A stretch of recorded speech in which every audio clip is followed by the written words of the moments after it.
Hello friends, आज हम बात करेंगे फूल गोभी यानी कॉलीफ्लावर के फ़ायदे, नुकसान और स्पेसिफिक इश्यूज जो इसे एक अच्छी सब्ज़ी बनाते हैं, जो इसको ख़राब भी बनाते हैं। तो इनके क्या इश्यूज है, इनको हम डिस्कस करेंगे ताकि एक जनरल अंडरस्टैंडिंग आपकी डेवलप हो जाए कि ये किस तरह की सब्ज़ी है, इसे लेना चाहिए या नहीं लेना चाहिए, किस तरह से लेना चाहिए और कितनी मात्रा में लेना चाहिए। टॉपिक पर जाने से पहले जो लोग हमारे चैनल पर नए हैं उन्हें रिक्वेस्ट करूँगा कि चैनल को सब्सक्राइब करें, वीडियोस को लाइक और शेयर करें। सबसे पहले बात करेंगे फूल गोभी के फायदों के बारे में। ये एक न्यूट्रिएंट रिच सब्सटेंस है जिसमें विटामिन सी, विटामिन के, विटामिन B6, फोलेट और पोटेशियम होता है। तो विटामिन के हिसाब से काफ़ी अच्छा है। इसके अलावा इसमें एंटीऑक्सीडेंट तत्व हैं जो कि हमारे शरीर को फ्री रेडिकल्स और सूजन से बचाते हैं, ऑक्सीडेटिव स्ट्रेस से बचाते हैं। और ये एंटीऑक्सीडेंट जो है हमारे बॉडी को जब फ्री रेडिकल से बचाते हैं तो कैंसर होने के चांसेस को भी कुछ हद तक कम करते हैं। यदि बाकी क्रूसीफेरस सब्जियों की तरह अगर इसको हम रेगुलर मात्रा में लेते हैं तो ऐसा दिखाया गया कि कुछ कैंसर्स के चांस, खासकर पेट के कैंसर्स, थोड़े कम हो जाते हैं। इसमें ग्लूकोसिनोलेज करके एक सब्सटेंस होता है जो कैंसर के चांसेस को थोड़ा कम करता है। इसके अलावा ये पेट की हेल्थ के लिए अच्छा है क्योंकि इसमें डाइजेस्टिव फाइबर्स अच्छे हैं, ये डाइजेशन के लिए अच्छा है। वजन कम करने में मददगार है क्योंकि इसमें खुद में बहुत कैलोरीज नहीं होती, फाइबर अच्छा होता है। इसको ज़्यादा मात्रा में खाने से और खासकर खाने के बदले इसको खाने से वजन कम करने में, कोलेस्ट्रॉल कम करने में, ब्लॉकेजेस कम करने में कुछ हद तक मददगार है। हड्डियों की हेल्थ के लिए अच्छा है क्योंकि इसमें विटामिन के होता है जो कि बोन्स की मिनरलाइजेशन और डेंसिटी के लिए अच्छा है। इसके अलावा इसमें वज़न कम करने के लिए जो लोग खाली इसको लेना चाहते हैं उनके लिए भी अच्छा है। जो लोग का वज़न ऑलरेडी ज़्यादा है, भले हार्ट प्रॉब्लम नहीं भी है, वो अगर ज़्यादा मात्रा में बाकी खाद्य पदार्थों के बदले अगर फूल गोभी को लेते हैं तो वज़न कम करने में मदद करता है। इसके अलावा इसमें है एंटी इन्फ्लेमेटरी प्रॉपर्टी जो बॉडी के सूजन को कम करती है, बॉडी के इन्फ्लेमेशन को कम करती है। तो ओवरऑल ये आपके सूजन रिलेटेड बीमारियों के लिए भी अच्छा है। लेकिन इसके कुछ नुकसान भी है, कुछ प्रॉब्लम्स भी है। ज़्यादा मात्रा में इसको खाने से, क्योंकि इसमें फाइबर कंटेंट ज़्यादा होता है, तो कुछ लोगों को गैस का प्रॉब्लम या ब्लोटिंग का प्रॉब्लम इससे हो सकता है। ज़्यादा मात्रा में खाने से अगर आपको ऑलरेडी ब्लोटिंग का प्रॉब्लम है तो बढ़ सकता है। इसके अलावा इसमें कुछ गोइट्रोजेंस होते हैं जो बॉडी के थायराइड फंक्शन के साथ इंटरफेयर करते हैं।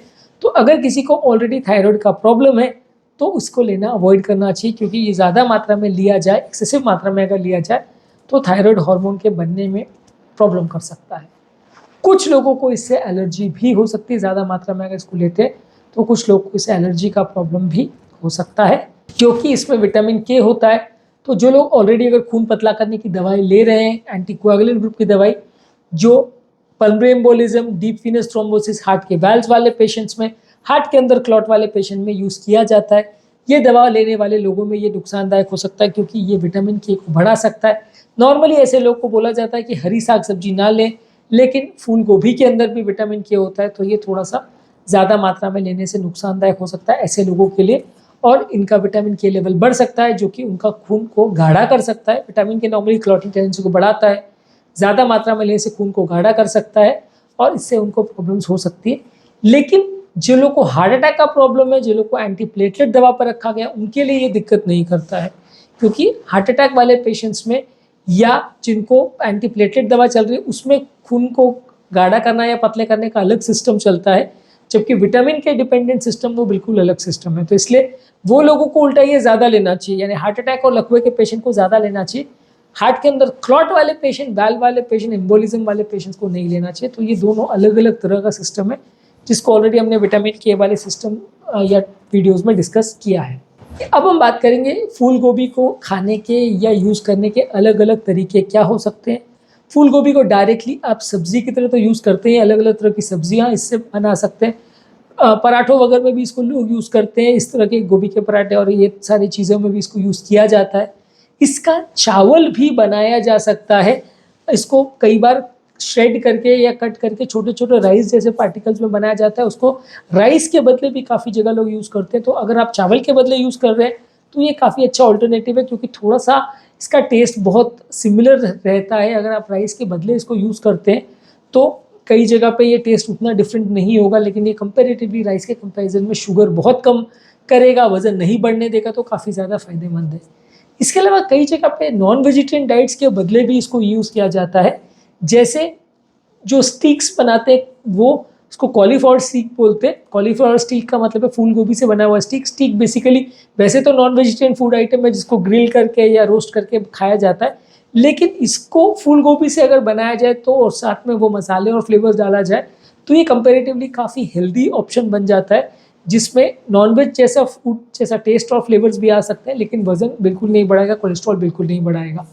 इसके अलावा इसको मैश करके अलग अलग तरह की सब्जियों वगैरह में भी इसको प्रयोग किया जा सकता है। आलू जैसे इसको अलग अलग तरह की चीज़ों में भी प्रयोग किया जा सकता है मैश करने के बाद। इसके अलावा कई जगह पे इसको फ्रीज करके खाया जाता है। इसमें पहले बॉइलिंग वाटर में इसको डाल के 1-2 मिनट रखा जाता है, उसके बाद उसको तुरंत आइस वाटर यानी बिल्कुल बर्फ़ जैसे पानी में डाल दिया जाता है। उसको पानी को फिर निकाल दिया जाता है और फिर उसको फ्रीज कर दिया जाता है। इसको लंबे समय तक रखा भी जा सकता है और फ्रोज़न कॉलीफ्लावर को या फ्रीज किया हुआ फूल गोभी को अलग अलग तरह के डिशेस में वैसे भी यूज़ कर सकते हैं। इसके अलावा फूल गोभी के पत्तों को और इसके स्टेम को भी यूज़ कर सकते हैं, ये भी काफ़ी न्यूट्रिशियस होते हैं। इसके अलावा एक पर्पल कलर का फूल गोभी होता है जिसमें एंथोसाइनिन्स होते हैं, तो ये कंपैरेटिवली थोड़े एंटीऑक्सीडेंट ज़्यादा देता है और थोड़ा ज़्यादा बेनिफिट करता है कुछ और तरीकों के लिए। इसके अलावा कुछ और नॉन वेजिटेरियन आइटम्स जैसे बफेलो विंग्स जो होते हैं उसमें भी कई जगह पे इसको वेगन सब्सटीट्यूट की तरह से यूज़ किया जाता है। इसको सही तरह के फ्लेवर्स वगैरह के साथ बनाया जाए तो ये ऑलमोस्ट कई नॉन वेजिटेरियन फूड आइटम्स या कई जगह राइस जैसा टेस्ट करता है, तो आपको ये एक ऑल्टरनेटिव जैसा ये कई जगह काम करता है। इससे कई जगह लोग स्नैक्स वगैरह भी बनाते हैं, जैसे कि रोस्टेड कॉलीफ्लावर के पॉपकॉर्न भी बनाए जा सकते हैं। इस तरह की चीज़ें भी कई जगह अवेलेबल है। इस तरह की चीज़ों को भी यूज़ किया सकता है अलग अलग तरह से। इसको कुक करके, कभी रोस्ट करके, स्टीम करके, सॉटे करके या माइक्रोवेव करके इसको अलग अलग तरह के फ्लेवर्स डाल के बनाया जा सकता है। काफ़ी वर्सेटाइल सब्जी है, काफ़ी तरह के हेल्थ बेनिफिट्स करता है। सबसे ज़्यादा इसका बेनिफिट ये है कि फाइबर कंटेंट अच्छे हैं, विटामिन मिनरल अच्छे हैं, कैलोरी बहुत कम देता है। तो जो भी चीज़ के बदले आप इसको यूज़ करते हो, चाहे राइस के बदले यूज़ करेगा नॉनवेज के बदले, तो राइस और नॉनवेज आप जानते हैं कि क्योंकि कैलोरी ज़्यादा है, ये फैट ज़्यादा है, इसलिए नुकसान करेगा। ये उसके बदले अगर यूज़ किया जाता है और अगर एक जैसा टेस्ट आपको दे सकता है तो आपका फैट कम करने में मदद करेगा और नॉनवेज खाने वाले लोगों के लिए या राइस ज़्यादा खाने वाले लोगों के लिए काफ़ी अच्छा साबित हो सकता है। उम्मीद करूँगा कि आज के टॉपिक में जो फूल गोभी के बारे में हमने आज बात करी, कुछ नई बातें जानने को मिली होगी। जो लोग हमारे चैनल पर नए हैं उन्हें रिक्वेस्ट करूँगा कि चैनल को सब्सक्राइब करें, वीडियोज़ को लाइक और शेयर करें।